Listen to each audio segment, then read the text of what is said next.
Estamos começando mais um podcast com o Pedro e Dazi. Hoje eu estou com um convidado muito especial, primeiro podcast dessa edição 2024, e não poderia ser outro convidado, tinha que ser ele. Frank Mendonça. Pastor Frank Mendonça é pastor-presidente do Ministério Vida, líder estadual da Juventude do Estado de Goiás, a Almadego, psicólogo com mais de 3.000 atendimentos clínicos, pós-graduado em psicologia positiva, especialista em TCC, neurociência, especialista em programação neurolinguística, master coach, empresário, mentor de grandes e importantes figuras empresariais, políticas e evangélicas do Brasil. Além disso, é meu pastor, é meu líder, é meu mentor, é meu amigo, e eu tenho um prazer imenso, pastor Frank, de te receber no nosso primeiro podcast. Eu estou muito feliz em estar aqui com você. Essa lista toda de coisas que você falou de mim aí, tá muito estranho, meu Deus, isso é muita coisa, coisa demais da conta. Obrigado por, neste primeiro podcast, me convidar. Me sinto muito feliz, espero contribuir, somar de alguma forma. E estamos aqui para poder responder, falar, comentar e aprender com esse ambiente poderoso que você já promoveu aqui para nós. Obrigado pelo carinho, pela honra, pastor. Então, posso perguntar tudo? O bate-papo tá Manda, livre? manda tudo. Sobre o Vila. Vamos começar sobre o Vila. Sobre o Vila. Começando torcedor do Vila Nova, então nós já estamos Você juntos não já. colocou aí, torcedor do Vila Nova. Isso aí.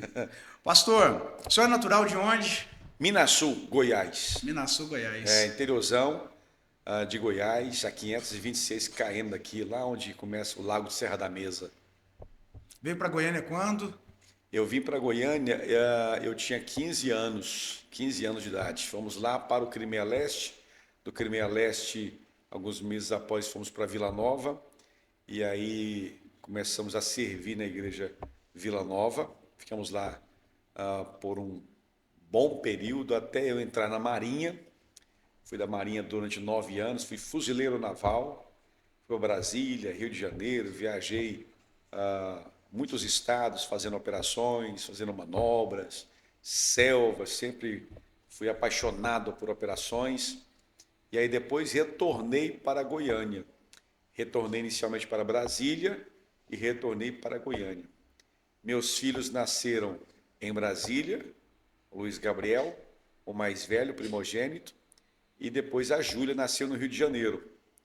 Aí, se eu não saísse, eu acho que ia nascer em outro canto, Manaus, Pará, onde me levava, parecia um clima diferente, e tinha um filho. E, pastor, quando o senhor veio para Goiânia, vocês vieram para Goiânia com qual intuito? O que te trouxe, o que trouxe o senhor, a sua família para Goiânia? Cara, na verdade, minha mãe, muito guerreira, né? Com 15 anos, ela nos trouxe. Meu pai, ele tinha uma percepção mais acomodada, mais conservadora, mas minha mãe não. Minha mãe sempre foi muito para cima, para frente. E ela percebeu que aquele ambiente ali no interior já tinha dado, havia batido no teto. E aí não havia mais lugar para crescer, para expandir. E ela olhou para Goiânia,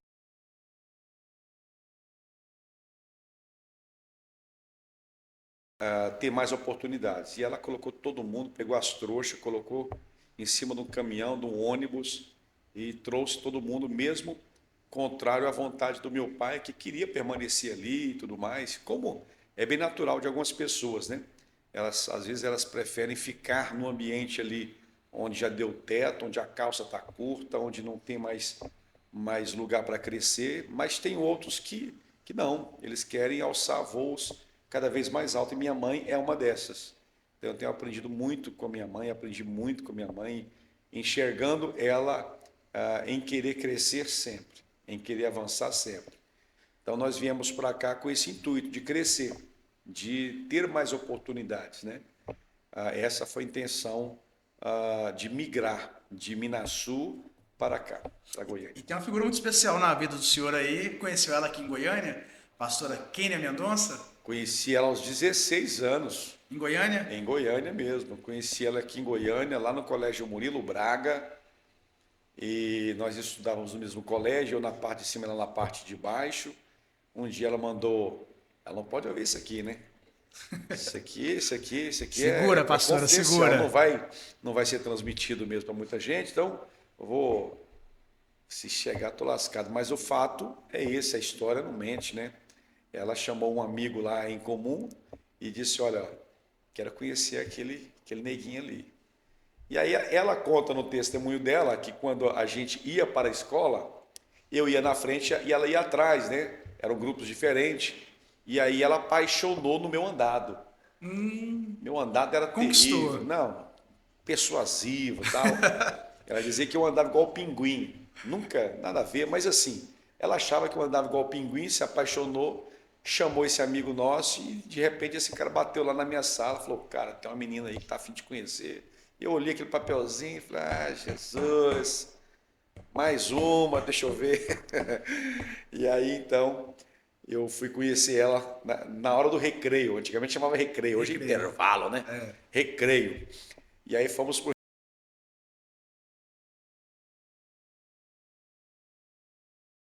chapiscado, ela encostou no muro chapiscado. E aí eu fiz Já era. aquela pergunta básica, e aí, filha? Pode ou não pode? Pode te dar um beijo? Porque antigamente, né, era mais respeitoso. Sim. Aí ela disse, pode não, deve. Já era. Foi pro Rapaz, abraço. aí papai nadou de braçada, entendeu? Boa, boa. Aí virei especialista PhD em pastora Quênia. Estamos já há vamos fazer 28 anos juntos. Parabéns e a gente 28 admira anos muito, juntos. né, como vocês são juntos como casal, né, como pastores. É muito bonito de se ver. O cuidado, o carinho, o amor, né, o zelo um com o outro sempre. E isso é admirável demais, pastor. Agora, o senhor conheceu ela, depois casaram. Nesse período, então, o senhor já foi para a Marinha.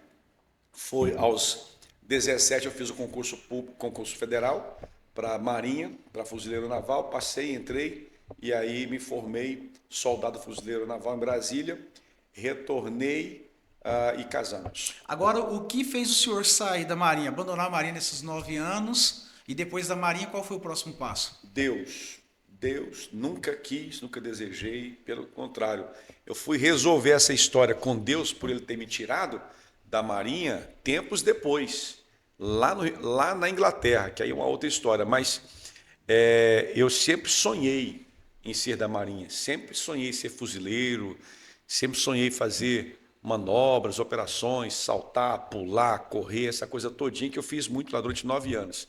Alcancei um nível muito interessante lá mesmo. Sempre fui muito intenso naquilo que Deus me deu para fazer. Mas, um dado momento, já no término aí desses 9 anos, aconteceu um incidente de trabalho. Houve um tiro que eu dei na perna de um rapaz por ocasião de uma operação que estávamos fazendo fora do quartel, no Morro do Dendê, no pé do Morro do Dendê. Passou uma turma de traficantes, a polícia nos anunciou, e aí eu estava comandando um grupo de pessoas em cima de um caminhão, havia uma fila de caminhões, e aí nessa a autoridade principal daquele comboio nos ordenou armar, equipar e munição na câmara por causa da suposta situação que estava tendo com traficantes. No que eu estava em cima desse caminhão, com um fuzil M16 para cima, né, em posição, o caminhão saiu de uma forma muito abrupta, o fuzil se levantou, bateu na boleia do caminhão e disparou e foi em direção ao próximo caminhão, passou em cima da cabeça de um sargento, rasgou a calça de um outro soldado e pegou num pedacinho da perna de um camarada que estava em pé. Você imagina a cena. E aí eu percebi que a munição saiu do meu fuzil, eu baixei, coloquei a mão na minha cabeça, eu tinha um detalhe muito forte em mim, porque eu não aceitava erro, eu não aceitava errar, eu não aceitava errar de forma alguma, porque eu fazia parte de umas equipes especiais lá, de instrutor, de líder e tudo mais, então eu não aceitava errar, eu era muito querido, né? E havia uma relevância muito grande da minha parte lá para todos os fuzileiros que eu servia, de forma que quando houve o disparo, começou aquela gritaria toda, né? Tiro, tiro, Desespero e o total, pessoal né? achou que Não era sabia que tinha acertado, consequência. achou que era do morro. E aí aquela coisinha todinha, e de repente o camarada, o Oliveira, soldado Oliveira, colocou a mão na perna E aí colocou a mão na cabeça. No que ele botou a mão na cabeça, alguém viu e falou assim, acertaram a cabeça do Oliveira. Meu E eu Deus. estava do outro lado ouvindo, estouraram a cabeça do Oliveira. Tiro de fuzil. E eu não sei se você sabe, o fuzil ele entra de um jeito e ele sai de outro. Sai um rombo. Falei, pronto, arrebentou a cabeça do cara. Aquela gritaria foi uma loucura. E ali, naquele momento ali, eu entrei em um processo, por permissão de Deus, para que eu pudesse sair. Porque instaurou em mim uma revolta muito grande, por eu ter errado, por eu ter permitido aquilo acontecer. Por mais que não foi erro, teve julgamento, teve sindicância, não teve nada dessa coisa, mas eu não aceitava. Fui para minha casa, naquela mesma noite, alguém me ligou que eu nunca soube quem é. A pessoa ligou, disse, paz do Senhor, irmão Frank. Eu disse, a paz do Senhor. Ela disse, assim diz o Senhor dos Exércitos. Os portões de ferro deste lugar não poderão suportar a minha mão forte. Vou lhe tirar daí, vou te fazer atravessar o oceano. Tu serás uma bênção do outro lado do oceano. Lá tu cumprirás um tempo e retornará com teu povo para a terra que eu te prometi. E tu serás uma bênção aqui. Fez um trajeto todinho. Falei, tá bom, irmã, tchau. Bati o telefone, e incrédulo. E aconteceu da mesma forma que ela falou. Então, como é que eu sei da Marinha? Nesse processo todo. Esse processo de revolta, de acidente, de incidente, de profecia, porque eu nunca quis, nunca, eu queria ficar lá. Depois que eu fui resolver com Deus, por que ele me tirou. Mas aí nesse processo o senhor tomou a decisão de ir para fora, foi para Londres. Mas qual foi o motivo? Não, saí, Deus Eu falou, saí da você Marinha. recebeu a profecia, ou teve Isso. algo sobrenatural ali, espiritual. Ao completar o 9º ano, eu não quis fazer uma prova que eu não precisava fazer, porque eu era concursado, eu tinha feito concurso federal, e aí a partir de um presidente que estava na época, não cabe falar o nome dele, ele inventou uma medida provisória que quem tinha feito concurso público tinha que fazer um outro concurso interno para poder avançar o 10º ano, o 11º ano. Eu estava muito revoltado, não quis fazer. Então, eles me liberaram. E aí meu irmão já morava na Inglaterra já estava no 4º ano já, e disse, vem para cá, vem para cá, vem para cá. Eu falei, rapaz, Inglaterra, o que fazer na Inglaterra? E aí Deus, e eu nem pensei com relação à profecia, agora que eu estou pensando, ó, nem pensei com relação à profecia atravessar o oceano, nem fiz a associação de que atravessar o oceano pudesse ser a Inglaterra.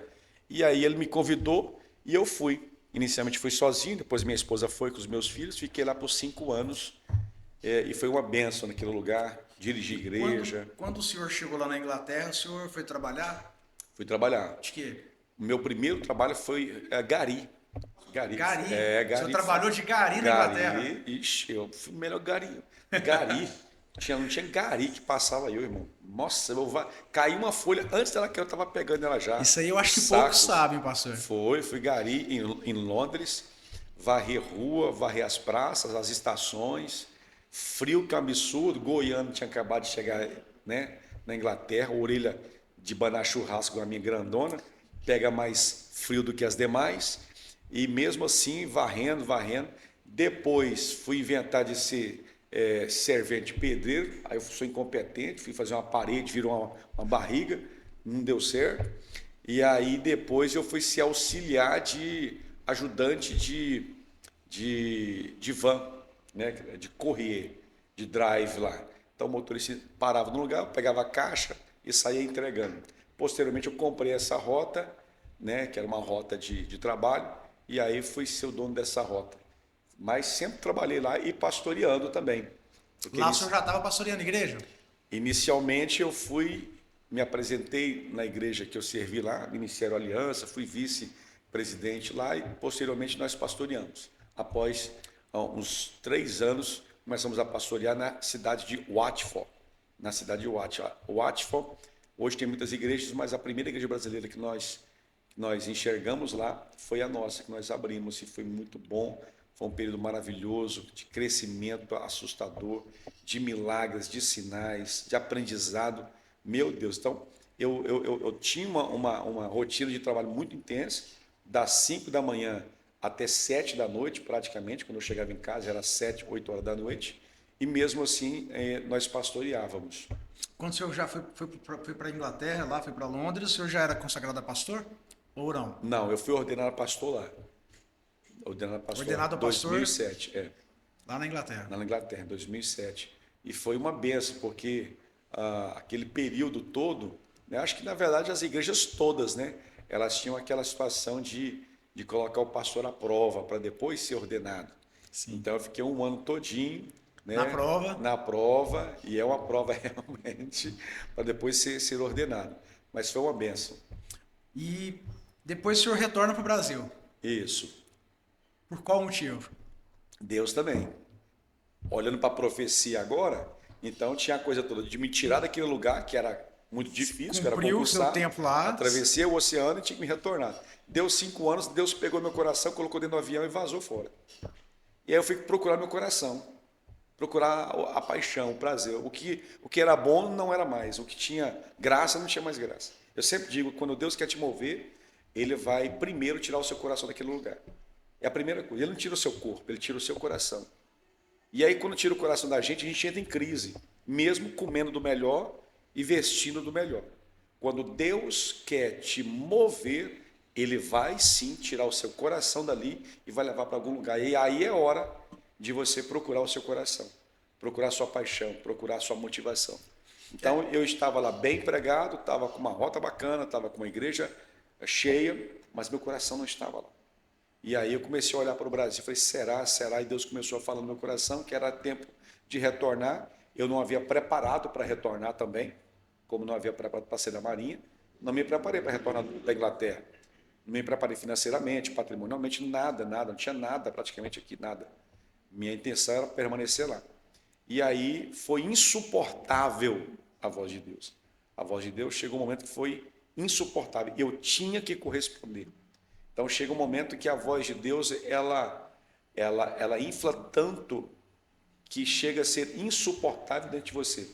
Então você tem que corresponder mesmo.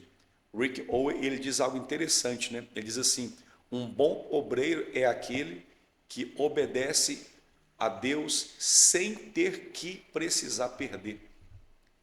Sem precisar perder. Então eu senti que se eu não obedecesse, eu ia perder alguma coisa para eu obedecer. Deus não quer que você perca para obedecer. Deus quer que você obedeça para não perder.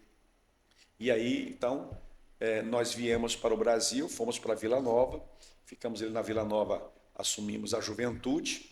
Né? Durante um ano eu fiquei na itinerância, fiquei pregando. E aí descobri que esse trem é muito chato e é muito resumido. Nunca acreditei que eu podia ser só pregador itinerante. Eu sempre quis mais, né? Acho que o pregador itinerante ele cumpre um papel muito interessante, saudável e poderoso para a igreja, no corpo de Cristo, mas eu queria mais do que ser somente itinerante. Estudar, absorver, compartilhar e ir para casa. Eu queria mais. Eu sempre gostei de gente. Sempre digo que a minha pinga é gente. Não consigo me libertar desse negócio. É gente, gosto de gente. E aí eu assumi a liderança ali dos jovens da Vila Nova, após esse um ano de itinerância. Depois fui um dos vice-presidentes de Vila Nova. E aí a gente foi avançando. Pastor, só que eu quero pegar 2 pontos em cima do que o senhor falou, que eu acho que é extraordinário ter um entendimento claro, assim, acho que é fundamental o senhor como pastor e com toda a experiência que tem, né, de presidência, de vice-presidente, que eu creio que as pessoas têm muita dificuldade em definir ou saber, né, primeiro, como e quando tomar a decisão. Eu acho que tomar a decisão talvez é uma chave poderosa que as pessoas não conseguem tomar. Às vezes é necessário tomar uma decisão, o senhor tomou. Saiu da Marinha, então ali encerrou um ciclo, teve toda uma experiência, sempre foi realizado em realizar um desejo de ser militar, teve uma experiência, teve várias experiências positivas, mas teve uma experiência também negativa, assustadora, né? Um disparo de um fuzil, não é algo simples, ainda mais para um militar, né? E encerrou aquilo ali que você pensava que era a sua carreira, que era o seu sonho. E aí partiu para algo totalmente diferente. Então, assim, quando eu devo tomar uma decisão? O senhor falou do coração. Né? Se o seu eu gosto muito de falar disso. Se o teu coração tem que arder, ele tem que desejar aquilo que você está fazendo. né? Mas eu queria ouvir do senhor assim, qual é o conselho, qual é a orientação, como tomar essas decisões quando você tem medo, é inseguro, não sabe se está certo, se está errado. Eu atendi uma pessoa ontem em uma mentoria e foi justamente a pergunta que ele fez. E é a resposta que eu vou te dar e eu dou para todo mundo, e isso vale para mim e vale para quem quiser. Quando o seu coração não está mais ali. Onde estiver o seu coração, ali estará o seu tesouro, diz a Bíblia. Então, onde está o seu coração, ali está a sua fortuna, o seu precioso, o seu tesouro. Se o seu coração não está mais ali, não tem mais tesouro. Então, não há razão mais alguma de você estar em uma empresa onde o seu coração está em outro lugar. Se o seu coração não está ali, o que está? Murmuração, questionamento, problema, crise para quem está. Então, o momento de sair é quando o seu coração não está mais ali. É insuportável você viver sem o seu coração, sem a paixão, sem a motivação, sem a vontade, sem o desejo, sem o sonho, sem a inspiração, sem essa coisa toda que nos faz locomover. Então, se não está mais ali, independente se é deserto, se é montanha, se é fartura ou se é escassez. Eu não estava passando por escassez na Inglaterra para eu me locomover, porque é uma ideia totalmente errônea. Alguém diz assim, Deus te leva para o deserto para você decidir algumas coisas. Deus não precisa te levar para o deserto para você decidir. Você pode estar cheio de fartura, cheio de abundância e é hora de você decidir. A torneira pode estar aberta e jorrando água, jorrando bênção, e é hora de você se mover. Agora, é necessário ele tapar a água, fechar a torneira para você se locomover? Não. É só você fazer a leitura, principalmente de como está o seu coração. Então, esse é o momento. Aí se torna insuportável você ficar. Aí você se torna problema para o ambiente. Um funcionário cujo coração está em uma outra empresa e ele não sai e ele se torna um problema. Ele deixa de produzir, né, de prosperar. Ele não consegue. Então, a raiz dele não está mais ali. Você só pode frutificar se as suas raízes estiverem ali. Então, é muito interessante para quem está nos ouvindo em casa, qual é o momento? O momento onde o seu coração não está mais, né?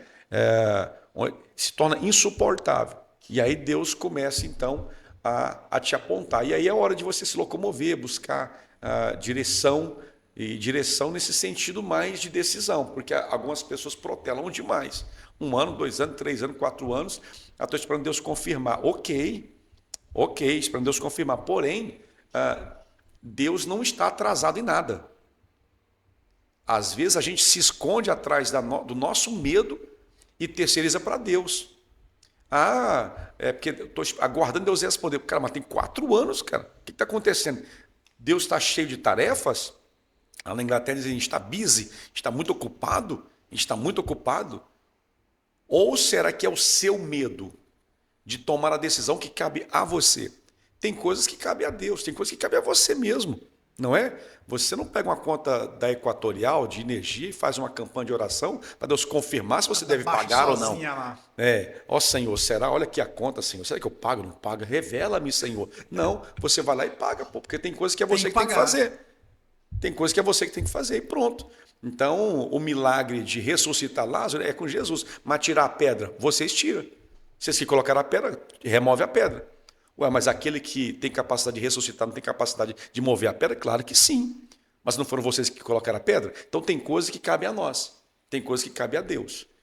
Confundir isso daí é atrasar a sua própria vida. Não é? Maravilha, perfeito. A outra pergunta seria, em cima disso aí, eu creio que você respondeu de forma bem clara e faz muito sentido, faz total sentido, porque eu estava, até testemunhei para minha equipe aqui, falei para eles recentemente agora, quando há 4 anos atrás, ali em 2019, a gente passava um problema financeiro, um problema ministerial, tinha perdido cartão de crédito, tinha perdido cheque, tinha negativado o meu nome, o nome da minha esposa. E no final de 2019 eu ouvi claramente, inclusive a segunda pergunta, eu ouvi claramente Deus falar comigo, em oração. Eu estava dirigindo a igreja, fui dobrar os meus joelhos para fazer uma campanha projetando 2020, só que eu não sabia que 2020 vinha uma pandemia, né? E aí eu dobrei os meus joelhos para orar e Deus falou assim, terminou o seu tempo nessa empresa e eu vou te abrir portas. Toma a decisão. E aí cheguei na empresa, eu pedi um acordo, eles não faziam um acordo, era uma empresa de nível nacional. O diretor ficou doido, falou: Pedro, você é um cara muito inteligente, você não pode fazer isso, você tem que ser responsável com sua família. Mas ao mesmo lado eu entendi que eles queriam que eu ficasse ali para executar um serviço que atendia aquela demanda da empresa, mas eles não estavam vendo os meus sonhos ali, os meus projetos. E aí eu tomei a decisão e pedi o acordo. Deus foi tão generoso ali que naquele momento conseguiram, cederam um acordo que nunca tinha acontecido dentro da empresa. Foi bênção, peguei parte daquele dinheiro, paguei algumas contas e aí no outro dia eu fui procurar emprego, fui entregar currículo, disparar currículo via e-mail e eu cheguei numa empresa que dentro de 4 meses depois a minha vida já estava começando a ser restituída, a ser transformada, né? E de lá para cá, Deus vem nos honrando, vem nos abençoando, inclusive com muitas palavras tem sido ministrado pelo Senhor lá no Ministério Vida, porque a gente vê essa pessoa forte ali, que é corajosa, que é guerreira, né? Que tem muita fé, que tem muito conhecimento da palavra e que sempre está sonhando muito, por isso eu me conectei muito em ficar, porque foi uma fase complicada quando a gente passou espiritual. Mas eu vi muito isso do Senhor, essa tomada de decisão com muita convicção, com muita segurança de onde Agora, queria. imagine se você não tivesse tomado.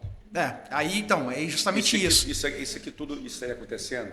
O que você Exato. vive hoje no mercado de trabalho, você ser referência, sua família, essa coisa todinha seria real. Veja que Deus não te obriga, Ele te dá a opção. Sim, Então, a bênção e a morte, a bênção e a maldição, Ele coloca na sua disposição. Escolhe. Escolhe. tremendo. Então, assim, não tem essa coisa de vamos hora uma arma na sua cabeça, eu vou te detonar. Não. Escolhe a bênção, filho. Eu acho que muito problema também, muito o senhor deve explicar isso de forma mais clara. Eu acho que as pessoas pensam muito no que vai acontecer, né? E aí fica sempre, e se der errado? E se não der certo? E se eu passar dificuldade? Né?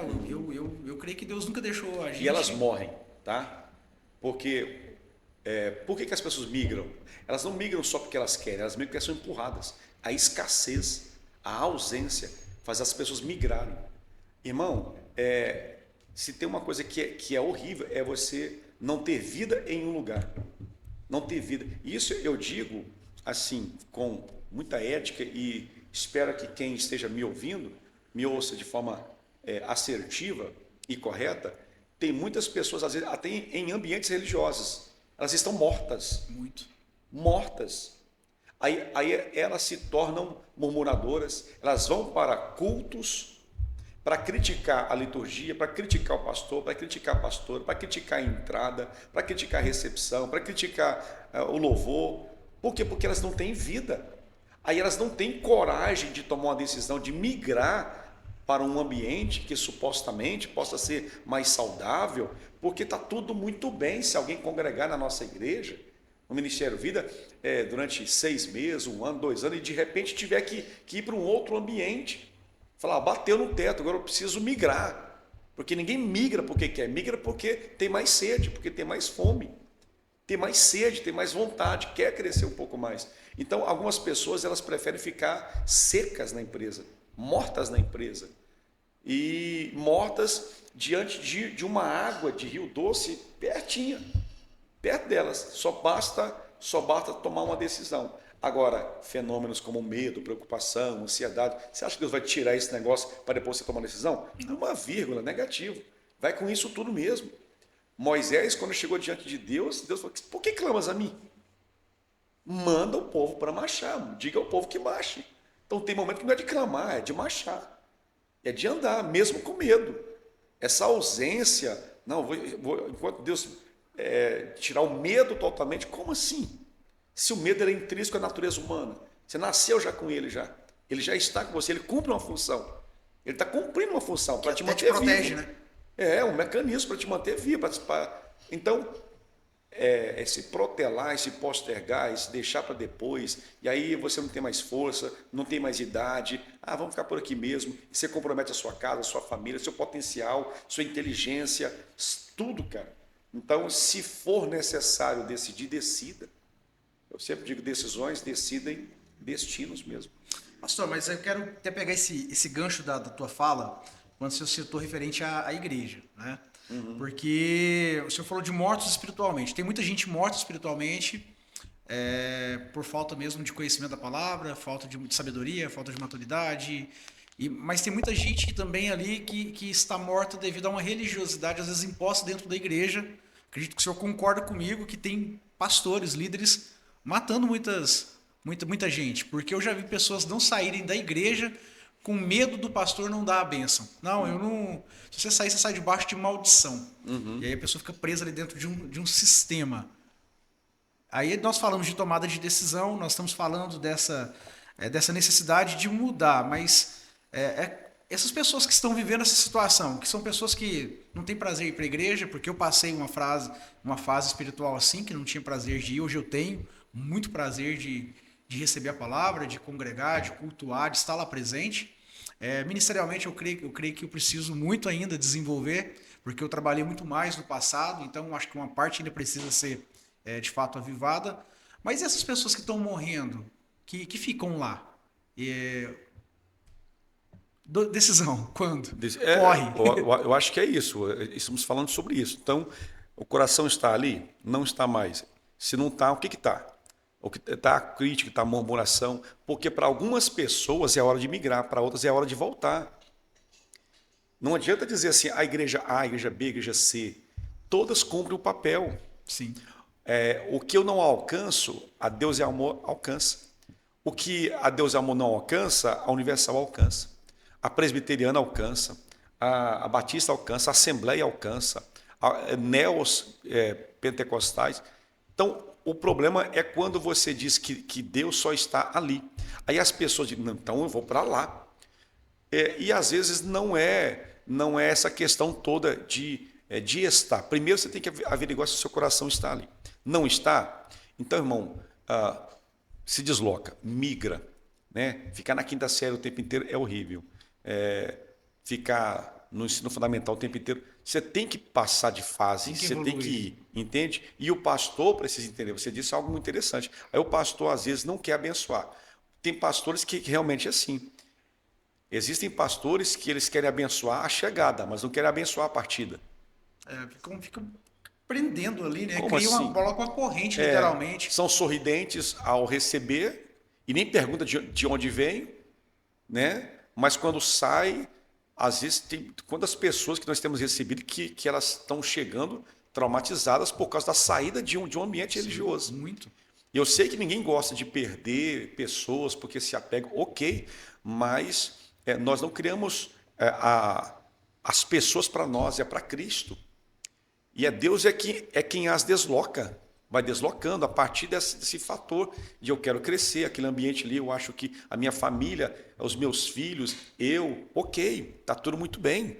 Ninguém tem aqui ou detém todas as fórmulas para todo mundo. Tem muito espaço para todo mundo. Agora, essa religiosidade que às vezes atrofia e que retarda a decisão, ela é diabólica. Ela é diabólica. Para mim, o pecado e a religiosidade estão em pé de igualdade ali na concorrência contra Deus. Pecado e religiosidade. O pecado tem um arrependimento, mas a religiosidade não tem, porque o cara acha que ele está certo, que está correto. A religiosidade coloca códigos. Sim. A religiosidade coloca códigos. Códigos como cuidado, não faz isso, vai tocar no ungido de Deus, vai sair do plano de Deus. Sua família vai pagar. Sua família vai pagar, vai pesar, a mão de Deus vai pesar sobre você. Aí nisso tudo, quem que quer se lascar? Quem que quer se arrombar? Quem que quer ser destruído? Porque os códigos emitem essa mensagem. Aí o sujeito, não, eu vou ficar aqui. Morto, mas eu vou ficar aqui. Sem crescer, mas eu vou ficar aqui. Um presbítero que nem sabe para que serve, um evangelista que não avança, um pastor que não cumpre o seu papel, mas eu vou ficar aqui, porque os códigos são maiores do que a minha tomada de decisão. Entende? E isso eu estou dizendo para pessoas da minha igreja, que podem estar vivendo isso. E você já ouviu eu falar isso várias vezes. Então aqui, de repente, nós vamos cumprir o papel na sua vida 1 ano. E existe um outro ambiente. Não é que o de lá é melhor, é que vai cumprir a parte dele. E está tudo muito bem. Então, Uma igreja bem resolvida é quando o pastor é bem resolvido com isso. Ele é dependente de Deus. Ele é dependente de cumprir esse papel na vida das pessoas que não são delas. Essas pessoas não são minhas. Eu não pastoreio você para mim. Eu pastoreio você para Deus. Ok? Então, temos que tomar muito cuidado com a religiosidade, porque tem muita gente morta, filhos perdidos dentro da casa do Pai. E é um ponto de atenção com urgência, né? Com urgência. O reino de Deus requer essa atenção especial e essa urgência. Pastor, mas eu tenho o prazer de fazer parte hoje da família Vida e vejo que o senhor trabalha muito esse ponto, né? Sempre deixa isso muito claro. Se o teu coração não está bem, procura outro lugar. Isso. Se você está nos visitando, manda um beijo para o seu pastor, ou dizima na tua igreja. E nós temos culto lá, que dia? Quarta e domingo. Não é verdade? Quarta e domingo. Culto de mentoria, culto de celebração. Se não é o suficiente, vai na quinta em outra igreja ali perto. E estão livres. Sim. Estão livres. Nem precisa me ligar. Vai na quinta da Vitória. O senhor recomenda visitar outra Vai na igreja, quinta né? da Libertação, ali perto. Vai na quinta profética, que está à retaguarda. Tem outras igrejas que estão com as portas abertas. Se na quarta-feira não te abastecer o suficiente, vai. É loucura eu dizer, eu estou proibindo você de ir naquela igreja, naquele congresso. O maltratar depois, fechar a cara porque foi participar de outro congresso. De forma administrativa do pastor, é interessante do ponto de vista administrativo e de cuidado, é nos dias de culto você desejar que o seu povo esteja aqui. Porque você sabe o que está servindo e faz parte de toda uma sistemática pastoral. Ok. Quais são os dias? Esse dia, irmão, esse dia que eu gostaria de ter você aqui na nossa igreja. Agora, fora esses dias, ou alguns dias esporádicos, você está indo numa festa, num congresso, visitar uma igreja, vai, irmão, vai na Videira, vai na Batista, vai naquela church ali, vai numa igreja conservadora, vai. Se o pastor tiver muita confiança em Deus, quanto mais o povo vai, mais o povo quer ficar. Quantas pessoas, pastor, o senhor falou que era para mim ir, e eu fui, mas deu uma saudade da nossa igreja. Deu uma saudade, nossa, pastor, mas que gente. Eu falei, irmão, tá, maravilha. Então você já aprendeu a lição, ótimo. Já entendeu o recado? Entende? É perfeito. Top, demais. E, pastor, hoje o que seria ali os pontos que o senhor define como relevantes para que o Ministério Vida tenha esse crescimento que está tendo? Porque eu creio que o Ministério Vida está sendo um farol, ele está chamando as atenções, né? E isso eu creio que o senhor faz com todo cuidado para a glória de Deus, né? Não tem nada ali para se aparecer, mas chama atenção, né? Gera movimento, gera murmurinhos, gente falando e tal, mas no sentido mesmo do crescimento espiritual, crescimento de corpo como igreja, membros, líderes chegando, louvor. Quais são os pontos ali que o senhor daria hoje como recomendação para outros pastores? Vamos falar aqui que a gente quer colaborar com outras igrejas, com outros líderes, para eles aplicarem lá, né? Somar com o que eles já fazem. Pedro, de fato não há um ponto só, são vários os pontos, né? São vários os pontos. Já me perguntaram isso várias vezes, quais são os pontos, qual é o ponto, qual é a fórmula? Bom, primeiro a gente sempre vai projetar sempre em Deus o crescimento, porque Paulo prega, Apolo rega, mas quem dá o crescimento é Deus. Então o crescimento, ele tem uma esteira. Então Paulo prega, Apolo rega, e aí na esteira que está acontecendo, Deus dá o crescimento. Então tem que acontecer coisas para que Deus dê o crescimento, mas o crescimento é do Senhor. Eu acredito que o acolhimento é um dos pontos. Então nós acolhemos todos, independente se são pretos, se são brancos, se são baixos, se são altos, se são ricos, se são pobres, se são héteros, se são homossexuais, se são santos ou se não são santos, não importa, nós recebemos todos os que o Senhor manda, pronto. Então, a nós não há nenhum critério, nós não temos nenhum filtro na porta, no receber, nós recebemos todos os que o Senhor manda, mesmo porque Ele envia o convite para todos os que estão cansados e oprimidos, eu os aliviarei. Então, vem todos. Então, é o primeiro ponto. Segundo ponto é justamente a amabilidade de como nós recebemos. Então, a gente vigia muito a nossa alegria, nós nos alegramos muito.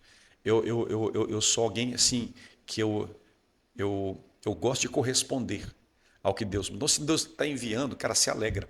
Tem pessoas que vão numa igreja, entram anônimos e saem desconhecidos. Ninguém pega na mão, ninguém cumprimenta. É uma loucura. E eu já fiz, olha, como pregador, eu já fui muito mal recebido em alguns ambientes. Imagina alguém Que é visitante. que nem foi convidado de forma oficial, que é visitante. Então nós temos que nos alegrar. Então a amabilidade, ser amável, ser cortês, ser educado, ser gentil. Então é um dos Você pontos. quer retornar, quer estar perto. Né? Liturgia. Liturgia, eu sempre fui um analista, um observador da liturgia enquanto um mecanismo ou uma ferramenta no culto poderosa. Então a liturgia. Existem algumas liturgias nas igrejas que, meu Deus do céu, elas parecem uma estrada esburacada. Sabe, o trem não vai, não anda. Quando o trem está pegando velocidade, pum, cai no buraco. E é uma... Meu Deus do céu, é muita coisa. É muita coisa. Então, eu sempre entendi que a prioridade em uma liturgia, né, é palavra e louvor. Palavra e louvor. Então, nós dedicamos muito com relação à palavra e com relação a um bom louvor. Isso é importantíssimo. Pós-culto é importantíssimo. Então, um contato, um aviso, uma visita. Nós temos o grupo de integração, né? O grupo de integração é aquele que apresenta a igreja e que representa o pastor, a pastora, a liderança, vai na casa, vê as necessidades, as demandas. Então, é um conjunto de coisas que faz com que o Senhor esteja dando crescimento para a nossa igreja. E se servir para pastores que estão nos ouvindo, aplique isso mesmo. Uma boa recepção, amabilidade, sorriso sempre. Coloque as pessoas mais sorridentes na porta. Tem uns xerifes, uns coronéis que ficam na porta, na entrada, que dá medo, dá vontade de vazar fora. O jeito, já passa meu Deus, parece que você já se sente oprimido ali já pelaquela cara, entende? Então coloca pessoas amáveis, sorridentes, sabe, que vai dizer uma paz do Senhor, de forma educada, a acomodação, que seja adequada, uma liturgia bacana, concentra num bom louvor. Eu sei que tem um pedidozinho da irmã lá com um papelzinho para cantar, eu sei que tem um pedidozinho para dar um testemunho, um testemunho às vezes, e são 15 às vezes durante o culto. Não tem como deixar todo Gente, mundo. é muita gente. Então, hoje nós temos ali uma frequência de 1.400, 1.500 pessoas dentro da igreja. Imagina se a gente pudesse, não dá tempo para dar para todo mundo. Então, louvor e palavra, e aí você tem aquele culto abençoado, aquele culto poderoso, relevante, e um tiro só, né? E o pós-culto também. Né? Você mexe com essa área, você faz todo um trabalho, um processo. E aí depois o cliente vai, digamos, entre as, o cliente vai até a loja e aí depois não fica com o produto, mas deixa o telefone, deixa o e-mail, deixa o WhatsApp. Munido dessas informações, você acha que essa empresa não vai atrás? Claro que vai. Sem dúvida. Então, pós-culto, o sujeito não converteu, não quis ficar, mas ele foi. É um fator importante. Então, nós ligamos, mandamos mensagem, os ministérios entram em ações. Eu acho que isso é uma esteira de crescimento. Com certeza. Foram várias dicas e vários pontos bem relevantes, né, bem importantes. E o senhor falou aí de algo muito importante. Se a pessoa foi ali, ela tem um interesse em buscar Deus. Algo está motivando ela aí. E eu acho que também não tem nada, assim, tive a experiência... de ministrar, tive a oportunidade de pregar algumas vezes em outras igrejas, de ir com um visitante, às vezes uma festividade e tudo. E o senhor falou da liturgia, né? E às vezes você chega e fala, não dá para ficar nesse culto. Nossa, é difícil demais. Você passar ali, às vezes, 2 horas e meia de enrolação, né? Cara, eu fui pregar esses dias atrás numa cidade aí, numa igreja tal, e me deram, diante de Deus eu digo isso, me passaram 9h17. Eu olhei no relógio, 9h17, 21 horas e 17 minutos. Começou o culto às 19 horas, me passaram às 21 horas e 17. Aí o irmão, no meu ouvido, ele tinha me dado uma boa de uma oferta, pagado a passagem, e ele disse, pastor, tem como o senhor terminar 9h30? 13 minutos. Eu falei, meu Deus do céu, o cara gastou um dinheirão para eu vir aqui e falar 13 minutos, e eu tenho uma porrada de coisa, eu preparei tanto para poder falar, para entregar. Mas olha só, Começa o culto, aí a coral de criança, coral de adolescente, pré-adolescente, juventude, mulheres, homens, idosos, a igreja está visitando, a igreja que não está visitando, não sei mais. Gente, meu Deus, quando que a gente vai começar a receber aqui informações privilegiadas de Deus a partir da palavra, um louvor, sabe? Então, são muitas coisas. Avisos demoram 1 ano para dar aviso. É aviso de madrugada, é aviso da manhã, é aviso não sei o que lá, é aviso. Então, assim. E literalmente, eu preguei 13 minutos, às 21h30, momento assim que Deus estava derramando muita graça, muita unção. Tem que encerrar. E aí o pastor disse assim, pode ir mais, vai mais. Eu falei, agora eu não vou mais, agora eu entregar 9h30, porque o senhor disse 9h30 e o povo ainda fica com fome e com sede. Não honraram também, né, a presença do senhor ali, que eu vejo que se dá só... Demora esse tempo todo e passa no final, às vezes não foi nem intencional, né? Às vezes é uma falta de organização, literalmente. Acima de tudo, assim, não honraram a sua necessidade. Não honrar a sua necessidade. Então você vai num restaurante, está com fome pra caramba, vai num restaurante, você conversa com o garçom, você conversa com o gerente, você conversa com o supervisor, você conversa com o manobrista, e você dá uma passeadinha ali na cozinha, mas você não come. Você tem lá para comer, pô. Você tem lá para comer. Ué, o que está acontecendo? Senta, come. Você precisa daquilo. Precisa se alimentar. Então eu acho que é honra com aquele que faz a comida, é com o Senhor. Com certeza. E pastor, o senhor estudou também psicologia, né? Então foi pastor presidente, teve toda essa experiência aí. Quando que entrou no curso de psicologia? Quando você foi preciso, o que motivou também a fazer o curso de psicologia? Olha, eu sempre desejei fazer psicologia, mas porque casei muito cedo, como muitos casam cedo, e aí acaba que deixando a faculdade para depois e tudo mais, por várias situações. Eu sou um desses, que fui fazer faculdade depois dos 30. Fiz psicologia, achava e acho a psicologia uma grande ferramenta para um pastor, grande ferramenta para quem mexe com gente, quem mexe com pessoas. E fui fazendo, fui pós-graduando em uma área, fui especializando em outras, e fui percebendo o quanto que a psicologia, no atendimento pastoral, no atendimento de gestão de pessoas, porque o pastor, em dado momento, ele vai ter que ser gestor de pessoas.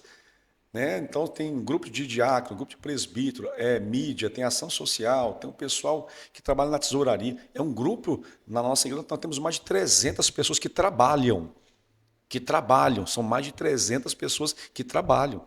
Então, desde o estacionamento, passando pela tesouraria, na acomodação, missões, pessoal agora do rally missionário, as ações urbanas, nós temos mídia, nós temos gente no voluntariado, são muitas. Então, o pastor, ele tem que lidar com gente.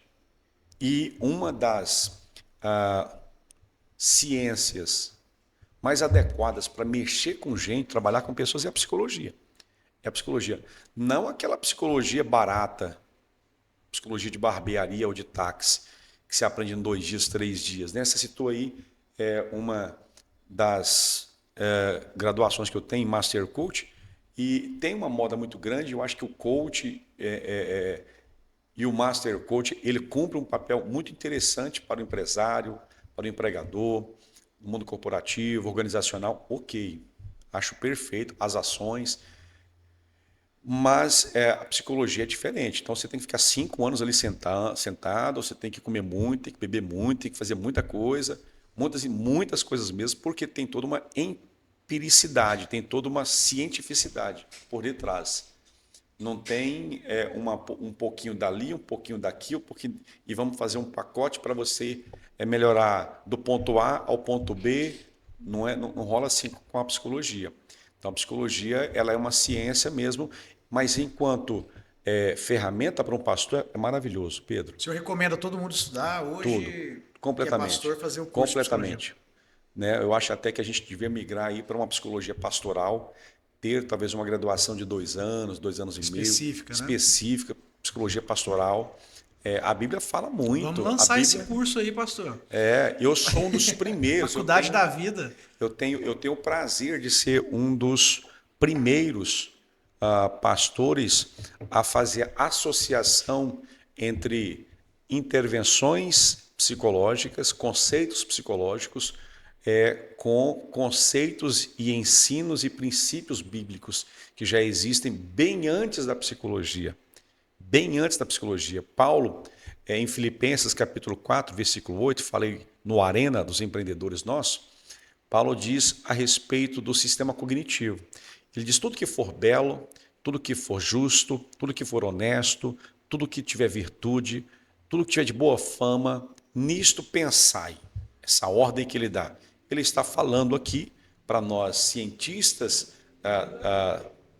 do comportamento humano, da psique, sobre sistema cognitivo, sobre elaboração, processos, interpretação, pensamento, essa coisa abstrata, mas que é existente. Está dizendo: pensa bem, pensa positivo, pensa correto, pensa direito.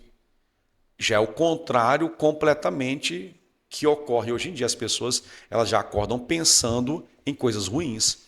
Elas pensam em problemas, em boletos, em contas, em desafios já de manhã. Aí a serotonina é menor, a adrenalina é maior, aí a dopamina tem mais dificuldade de ser eliciada, de ser gerada. Ou seja, o humor do sujeito está desequilibrado. Ele já levanta com ansiedade lá nas alturas, ok? E aí o batimento cardíaco não é a mesma coisa, a pressão arterial já não é a mesma coisa, processo de sudorese o tempo inteiro, ao ponto de ter uma descarga em crise de ansiedade. Veja, pois é, mas é só um versículo, mas está falando de tudo isso aqui. O Senhor, em Mateus capítulo 6, fala sobre ansiedade, para não sermos ansiosos, e dá caminho sobre a ansiedade. E existem figuras na Bíblia que passaram por processos de transtornos de depressão, transtornos de ansiedade, crises de ansiedade, pânico ali visual, distorção da própria realidade, quando Jesus manda o povo pegar o barco e atravessar para o outro lado, e eles têm aquela tempestade todinha, e aí de repente as ondas muito altas, muito fortes, ao ponto deles se desesperar, achar que ia morrer. Jesus vem por sobre as águas, Jesus que tinha há poucas horas estado com eles. Vem sobre as águas e eles olham para Jesus, que estava há poucas horas, e diz: é um fantasma. Ué, mas eles já tinham estado com eles, naquele momento já tinha ressuscitado, já tinha curado, já tinha levantado o paralítico. Ele não podia andar sobre as águas, mas confunde com fantasma. Tem muita gente que, por causa do medo, da adrenalina, o excesso, ele vê realmente, literalmente, chifre em cabeça de cavalo. Empresários com muito medo, com muita ansiedade, Perde a visão. ele perde a visão. Ele vê o concorrente como a morte dele. E vê distorcido, né? Foi o que Ele vê aconteceu com distorcido. Jesus, né? Vê distorcido. Então, para o pastor, eu acho. Para o pastor é muito bom a psicologia enquanto ferramenta para esse momento. Tá? Algumas falam até. Mas o pastor Frank é muita psicologia. Não sei. Não, psicologia onde tem psicologia. Então, em cima do púlpito é Bíblia, é palavra de Deus. Agora, a forma que eu interpreto, que eu consigo ler, se você pega a morte de Cristo e você lê ela todinha, como foi o açoite, o furo, onde que foi o furo, a água que saiu, Não, você é uma coisa, um cardiologista é outra.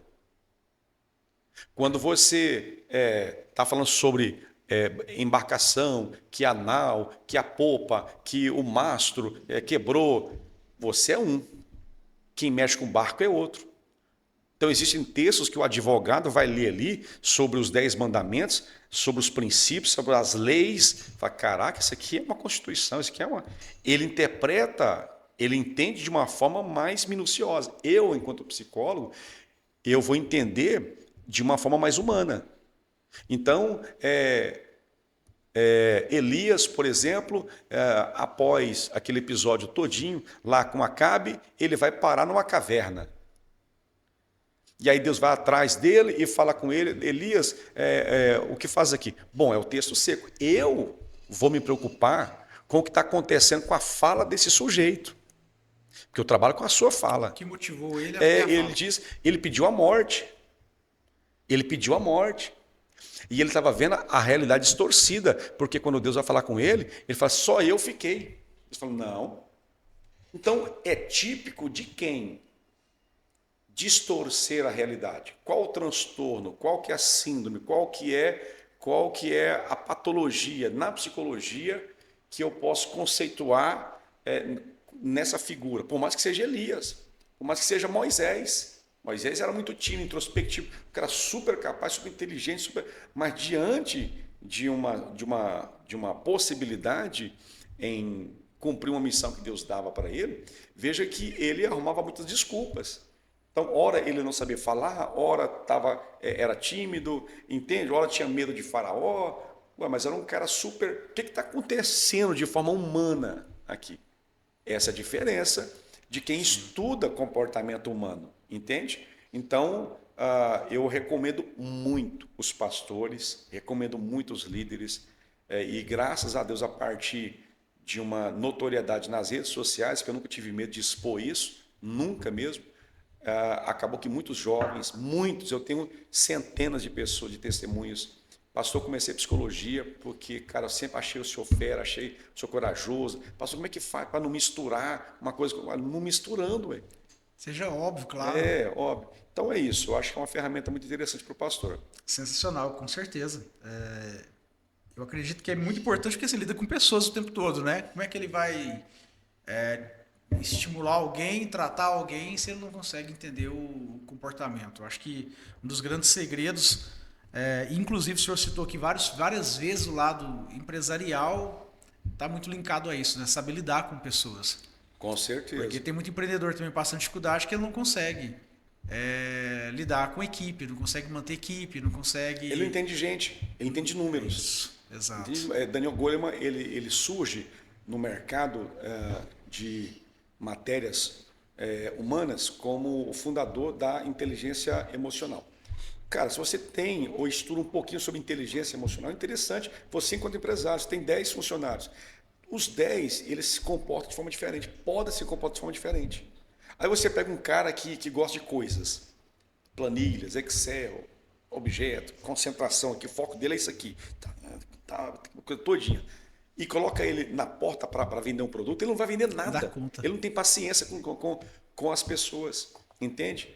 Então, quando ele entende um pouco mais de gente, de pessoas, de temperamentos, né, dentro daqueles 4 temperamentos que surgem para a gente poder analisar, melancólico, colérico, sanguíneo, fleumático. Então, onde é que eu coloco o colérico? Quem é o colérico? Eu tenho que aproveitar o cara. Esse cara aqui, ele é bruto, mas se eu colocar ele aqui, o cara vai ser fera pra caramba. Esse aqui é melancólico. Nossa, aqui eu tenho que... Como é que eu vou fazer? Não surge nada, não produz nada. Então, para o empresário, é muito interessante. Ele, além de entender de coisas, ele entende de gente. Recentemente, eu comecei a estudar essa questão dos temperamentos. Eu lembrei da administração do senhor e aí eu fui fazer uma avaliação, né, de como que eu era. E, inclusive, teve até uma fala do meu filho que mexeu muito comigo. Essa vez ou outra ele ainda solta, e isso traz em mim ali uma reação muito forte que me faz refletir muito. Que ele, há um tempo atrás, a gente sentado numa mesa conversando, ele virou para mim e falou assim: meu pai, parece que sempre meu pai está estressado. Toda hora que eu olho pro meu pai tá com a cara feia. Aí eu parei, né, coloquei a mão assim na cabeça, fiquei sozinho depois pensando. Falei, mas será que eu estou transmitindo isso o tempo todo para as pessoas? Né? Será que eu não estou contaminando as pessoas à volta? E aí eu falo isso aqui para minha equipe direto, né? Que eu estou trabalhando muito isso em mim, buscando na própria palavra, buscando em estudos, tentando analisar comportamento. Por quê? Porque hoje eu lido com pessoas, empresários o tempo todo. E o cara não tem hora, ele acordou mal-humorado ou não, ele tem um serviço contratado ali, ele fala o que ele está sentindo, ele fala o que ele está passando, e aí do outro lado, às vezes eu também estou aqui com um temperamento muito alto e aí estoura. E nesse estourar a gente perde, inclusive já vi o senhor ministrar sobre isso, a gente perde oportunidades. Perde oportunidades. Fecha portas, né? Por falta de sabedoria e controle que é psicológico. E para o pastor também, líder, né? Quem ocupa a função de líder. Ninguém é culpado do seu estresse, irmão. Coloque ele no lugar, entendeu? Cara de paisagem, cumpre o seu papel social. Então, o papel social naquela reunião é o quê? Está animado? Então, eu vou entregar animação. Então, porque essa mistura toda de assuntos acaba que tirando grandes oportunidades. Então, o cara já vem contaminado de casa. Tem um problema com a esposa, problema com o filho, problema, sei lá, o carro, o pneu furou. E ali estragou o dia dele? Não, só troca o pneu e segue a vida. Então, cada macaco no seu galho. Então, esse assunto aqui com a minha esposa, eu vou resolver ele em casa, às 9 horas, quando eu chegar aqui. Agora, ninguém aqui na minha equipe tem a ver com o meu problema com a minha esposa, ok? E eu não tenho problema com a minha equipe. Então tem gente que por ter problema, às vezes, com um funcionário, ele tem problema com toda a equipe. Não. Então eu isolo essa parte, não é assim que faz os cirurgiões? Ele não mata o corpo, ele isola. Então tem pastor que pega o microfone e espanca a igreja todinha. Cara, espanca a igreja toda. Eu já vi situações do cara sentar a madeira, bater assim no povo todinho em função... De uma situação de uma pessoa. E eu fiz um vídeo dias atrás sobre o poder da palavra. Né? Até brinquei, peguei uma criança, combinei com a criança. Bastante. Combinei com a criança, você passa correndo, tal, que eu vou falar alguma coisa aqui para desafinar o ambiente. Porque eu sei que as palavras elas podem desafinar o ambiente, pode desafinar o ambiente. Então, o que eu fiz? Comecei a pregar e a criança passou gritando e eu dei uma bronca nos pais, não é? E toda a igreja ficou assim, meu Deus, que coisa... Chocou a igreja. Não, teve pessoas que viram o vídeo, que nem viram o vídeo, 10 segundos se revoltou e começou a comentar. Seu pastor vagabundo, seu pastor que não presta, como pode? Aí alguém ia lá e falava, irmã, veja o vídeo todo. Ou seja, tomando decisões também. Não, tem uma pessoa que queria me processar. Aí eu falei, eu posso te processar porque você quer me processar por algo que você não viu. E assim, desafina, as palavras desafinam. Então, se eu não condensar, se eu não não for inteligente nas minhas emoções, eu perco grandes oportunidades. Sim. Não é por falta de talento, não é por falta de QI, é por falta de QE. Coeficiente intelectual é uma coisa, coeficiente emocional é outra. Uau. Tem gente que consegue elaborar um projeto maravilhoso, mas ele não consegue apresentar, passa entusiasmo, porque isso requer QE, coeficiente emocional. É isso aí. Pancada nossa de cada dia. Pancada nossa de cada dia. Sensacional. Cada dia. Eu falo muito isso aqui com o Ney, que eu converso muito, ele fala, pastor, eu tenho aprendido muito contigo, mas eu estou nessa fase, né? Eu acho que é muito importante aqui, quem vai ouvir a gente, líderes, pastores, empresários, né, profissionais, liberais, entender que a gente precisa sempre se conhecer, precisa sempre evoluir, precisa sempre melhorar. Nós podemos sempre ser melhores pessoas, né, fazer mais, contribuir mais, e eu acho que eu estou nessa fase. Eu acordo, o que eu posso ser melhor? O que eu consigo fazer mais? Eu olho para o meu negócio, o que eu posso melhorar?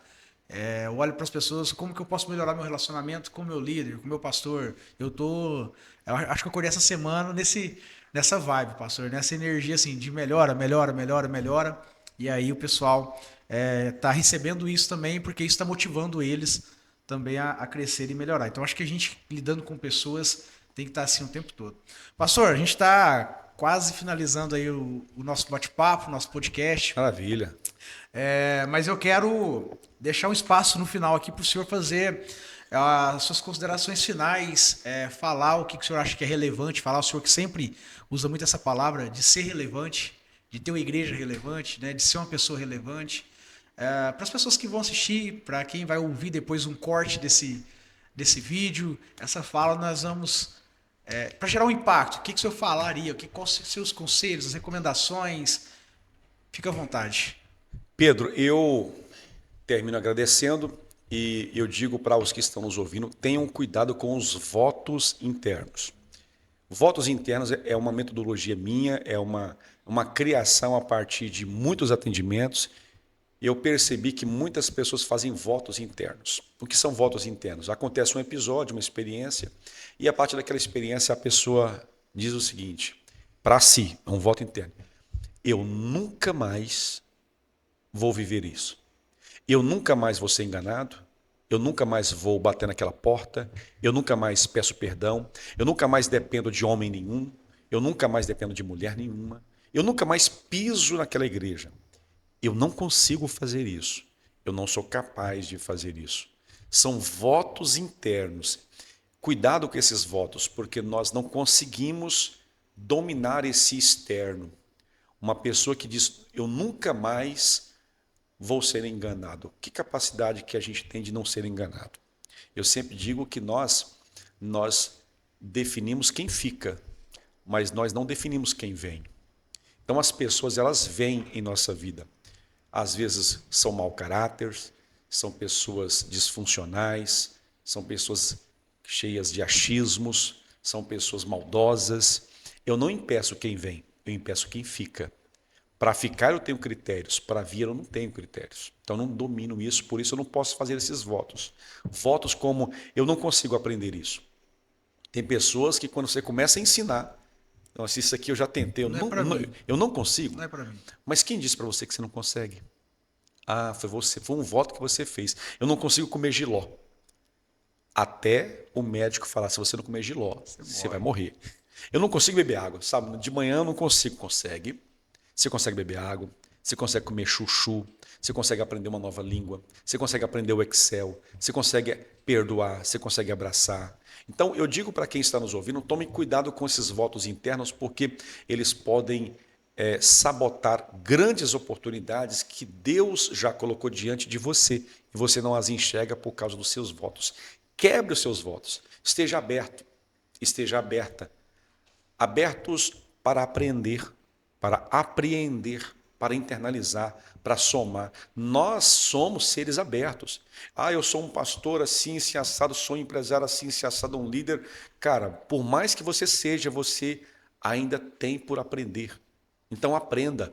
Aprenda com o manobrista, aprenda com a sua esposa, com o filho. Esse feedback do filho. Os feedbacks não são pessoas que querem o mal de você, são só feedbacks. Então tem gente que realmente, por causa dos votos que eles fazem, eles ficam com cara fechada, né? A gente chama de couraça na psicologia. Por dentro a pessoa está sorridente, mas por fora, a minha esposa de vez em quando ela dava um cutucão, sorria, desmancha essa cara. Eu falei, que cara? Meu Deus do céu, calma aí. Por dentro eu estou bem. Mas a cara vai engenhando e todo mundo vai, o que está acontecendo com ele? Aí ela dava um cutucão, desmancha essa cara, desfaz essa cara. E eu, meu Deus do céu. Então são feedbacks extraordinários. Eu não precisei perder ninguém para poder aprender isso. Foi um feedback. Eu entendo como um feedback. E saber recebê-los, entendê-los, né? E entendê-los. Então, isso é muito interessante. Eu termino dizendo que esses votos eles não levam para lugar nenhum. Faça um voto de aprender sempre. Faça um voto de crescer sempre. Faça um voto de dar sempre o seu melhor. Sempre o seu melhor. Sempre o seu melhor. Melhor de manhã, à tarde, à noite, melhor para as pessoas, o melhor. Não o melhor que as pessoas querem, mas o seu melhor. Porque o melhor que as pessoas precisam é o seu melhor, não o que elas querem. Porque se você entregar o melhor que as pessoas querem, você vai ser escravo delas, porque elas sempre têm um parâmetro maior amanhã. Sempre, vai sempre querer mais de você, mas o melhor que você pode. O melhor bom dia, a melhor educação, o melhor abraço, o melhor sorriso, a melhor cortesia, o melhor. Nunca mais do que isso. Porque no dia que você ultrapassar o seu melhor, você vai encontrar o seu pior. É o melhor que você pode. Se você der o seu melhor hoje, que você pode, não o que você acha, mas o que você pode. Porque às vezes a mente mente. A mente acha que você não pode. Então, entregando o seu melhor hoje para a sua casa, para a sua empresa, na entrada nesse ambiente que vocês trabalham, com certeza haverá frutos que ligarão outros frutos, portas que estarão ligadas a outras portas, e você vai se sentir bem porque você entregou o seu melhor. Mães, pais, entreguem o seu melhor. Não se culpem por nada, só se satisfaçam por ter entregado ou entregue o melhor para todos. É isso. Perfeito. Tá bom? Obrigado vocês. Pastor, obrigado. Obrigado. Sensacional. Tenho certeza que vai ser um conteúdo que as pessoas vão aprender bastante. Foi maravilhoso poder conhecer mais da história do senhor, pontos, né, detalhes. Eu não sabia que o senhor tinha dado tiro de fuzil na perna de ninguém. Ah, podemos tirar isso. Esse foi só um doce. Foi só um doce. Né, mas brincadeiras à parte, fiquei muito feliz de receber o senhor, de ter essa honra, porque eu sei o quanto o seu tempo é corrido, o quanto sua agenda é cheia, o quanto as pessoas te procuram, o quanto requisitado hoje o senhor é, né? E o senhor Pará, eu fico muito grato, muito honrado mesmo por esse momento. Obrigado. Que Deus continue prosperando, né? Que Deus continue abençoando o senhor, sua família, sua esposa, filhos, ministério, toda a liderança do Ministério Vida, as vidas que vão passar por lá, que eu tenho certeza que vão ser extremamente impactadas. Eu não tenho dúvida, eu falo isso com muita alegria no coração hoje, com muito prazer de falar, que são palavras poderosas, que são palavras de Deus, que são palavras vindas do céu, não só da sua vida, mas como todos que passam lá porque eu sei que ali está sendo direcionado, né, e está debaixo também da sua avaliação e permissão. Então, são pessoas que serão impactadas, né? O Ministério Vida, acredito eu que é um projeto para causar uma transformação na nação. E eu tenho falado, eu cresci na região noroeste, né? Eu cresci lá no Nova Esperança, nasci ali. E ali eu tenho falado que a região noroeste vai ser totalmente diferente dentro de alguns anos. Amém. Amém. Vai ser uma região próspera, Amém. né, com muita gente rica, empresárias, empresários, vidas transformadas. Não vai ser mais um ponto que as pessoas tinham medo de ir, que tinha muita droga. Isso vai para outra região, porque ali vão ser impactadas, né? Traficantes vão ser salvos. E eu falo isso de boca cheia. Eu falo, gente, anota, dentro de 5, 10 anos, Amém. a região noroeste é outra. Amém. Glória a Deus. E o Ministério da Vida foi colocado lá para gerar vida. Né? E eu creio e falo com muito convicção, com muita alegria no coração de que isso vai se cumprir. Amém. E aguarde o Brasil afora, né? Vamos embora. Só aquilo que Deus tem, nada mais. Nada mais. Nada mais, né? Só o que Ele tem já basta. Isso aí. Obrigado. Mais uma vez, gratidão. Meus amigos, esse foi o podcast com o pastor Frank Mendonça, essa figura tão querida, tão abençoada, tão poderosa nas mãos de Deus, que esteve aqui para nos abençoar. Quero deixar agradecimento também para Pri Personalizados, né? Foi a loja que já acreditou no nosso podcast, acreditou no nosso projeto, vai cuidar dos nossos mimos, dos nossos convites. E você que precisa fazer algo personalizado para a tua empresa, caneca, squeeze, copo, caneta, agenda, lembrancinhas de aniversário, camiseta, uniforme, Pri Personalizados, você vai encontrar o contato deles aí no final desse vídeo, chama no WhatsApp, faz a sua ligação, que eu tenho certeza que você vai ser muito bem atendido. Então, gratidão aí a Pri Personalizados. Deixar registrado também aqui, muito obrigado à minha família, né, pastor? A minha esposa, filhos, que passaram toda a trajetória difícil, né, e que nos momentos bons e ruins nunca me abandonaram, nunca desistiram, nunca deixaram de acreditar na minha capacidade e no meu potencial. Então, deixar registrado aqui a minha gratidão à minha família, a Deus, principalmente, e também a equipe que trabalhou muito para que a gente conseguisse organizar e realizar esse podcast. Tá? Um grande abraço, Deus abençoe, até a próxima. Deus abençoe vocês e até a próxima. A gente se vê no próximo episódio. Maravilha.